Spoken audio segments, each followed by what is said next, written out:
Hello, friends. This is Dave Hurwitz, executive editor at ClassicsToday.com, here with a really splendid new CD on Naxos featuring the music of Scriabin, who we've been talking about a lot lately. We really have, and it's been so much fun. There's some composers who everybody kind of takes for granted, and Scriabin is one of them. Pianists take him seriously, of course, because of the piano sonatas and short piano pieces, some of which are just extraordinary and revolutionary. But as an orchestral composer, most of us are sort of run-of-the-mill orchestral music guys. I'm a run-of-the-mill orchestral music guy. His music's treated as this sort of like sloppy, decadent, shapeless blob of, expressive excess. Well, I have to say, I'm a big fan of shapeless blobs of expressive excess. I think we all should be because, that's kind of what music's about. Yes, when the blobs are more shapely, that's an exciting thing, and we can talk about that quality as well. But if it's going to be a shapeless blob of expressive excess, could do worse than Scriabin. You really could. And frankly, his music is not shapeless blob-like. He's not a blobulist. The fact is, the genius of Scriabin is that his music is actually rather well structured and cleverly structured, but he makes it sound like a shapeless blob of expressive excess. And that is the genius, because you don't have to care how cleverly it's structured. You just wallow in the expressive excess, which is what he wanted us to do. And I'm always up for a good wallow. And JoAnn Falletta and the Buffalo Philharmonic, let us wallow to our heart's delight. This disc contains the poem of Ecstasy, Le Poème d'Extase, and the Second Symphony in C minor. There we go. Now, the poem of Ecstasy, has been played a million times, and they're wonderful performances. Is this one of the great ones? Not really. It's very good. It's really very good. It is of a certain character. And I will say it's a special performance in the sense that it's one of the few poems of ecstasy that really hits the ecstasy. Usually, it's just played as this sort of hot shot orchestral firework type piece, because it is. It's stunning. It's written for a huge orchestra. It's crazy. This one is not the loudest one out there, but you really hear the yearning, the sensuality. Those high screaming violins at the climaxes are beautifully balanced. The strings of the Buffalo Philharmonic sound absolutely wonderful on this disc.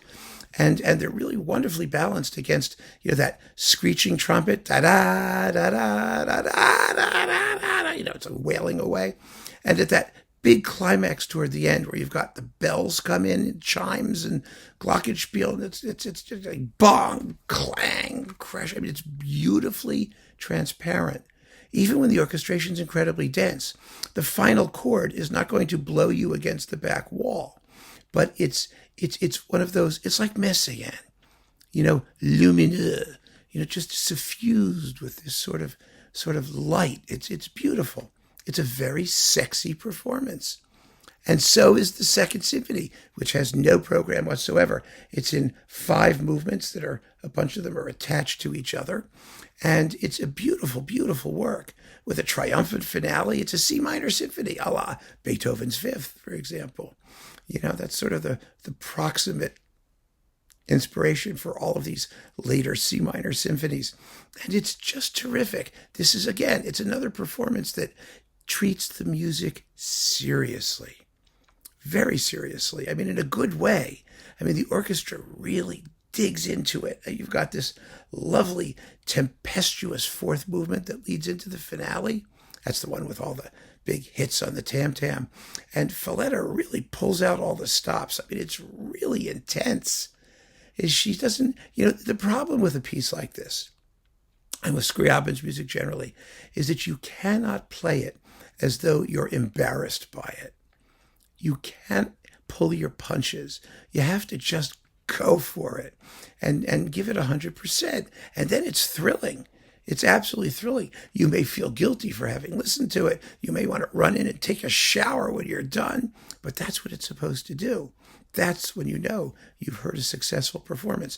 And the sonics on this are also beautiful, My goodness, the Buffalo Philharmonic sounds wonderful. They're in a nice, warm acoustic space. Everything just seems to be right for this particular music. It's a beautiful performance, a beautiful disc. And you may have your favorites for the poem of Ecstasy, and I get that. I really get that. But it's all of a piece. It's a very, very thoughtful and intelligent approach to the composer, one that's completely idiomatic and I think in sync with the expressive point of the music. And I really think it's wonderful to have the feature being the Second Symphony, which doesn't get a lot of play. It doesn't get a lot of respect. It doesn't get a lot of attention. It doesn't get a lot of people listening to it. And you should, because it's just a gorgeous work.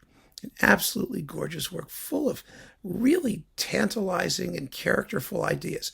And Falletta just puts them over like nobody else. Beautifully done. I was really, really impressed by this disc, and I think you will be too. So keep on listening, friends. Thanks so much for joining me. Take care.